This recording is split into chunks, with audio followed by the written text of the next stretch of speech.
In this video, I'm going to show you how to link your Disney account to your Epic Games account in just a few simple steps. This is really useful if you want to connect your accounts for games, rewards, or any Disney and Epic related features that may be available through your account settings. If this tutorial helps, make sure to hit the like button and subscribe for more quick and easy guides. Alright, let's jump right in. First, open your browser and go to the Epic Games website. Once the site loads, sign into the Epic Games account you want to connect. Make sure you're logging into the correct account because the linking will apply to the account you're currently signed into.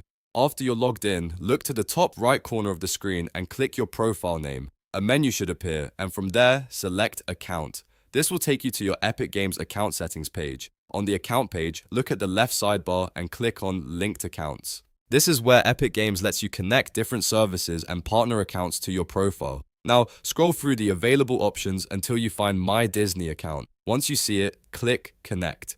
Epic Games will now begin the linking process and redirect you to the Disney login screen. Follow the on-screen prompts carefully and sign into your MyDisney account. If you already have a Disney account, just enter your login details. If you're not signed in, you'll need to authenticate your account before continuing. After that, you'll be shown a permission screen asking you to allow the connection between Epic Games and Disney. Review the information on the screen and then click Allow or Link to confirm. This final step completes the account connection. Once it's done, your Disney account will be linked to your Epic Games account successfully. If you ever need to double check it later, you can always return to the linked account section in your Epic Games settings and verify the connection there. And that's it. You've now linked your Disney account to Epic Games. If this video helped, don't forget to like, subscribe, and turn on notifications so you won't miss the next tutorial.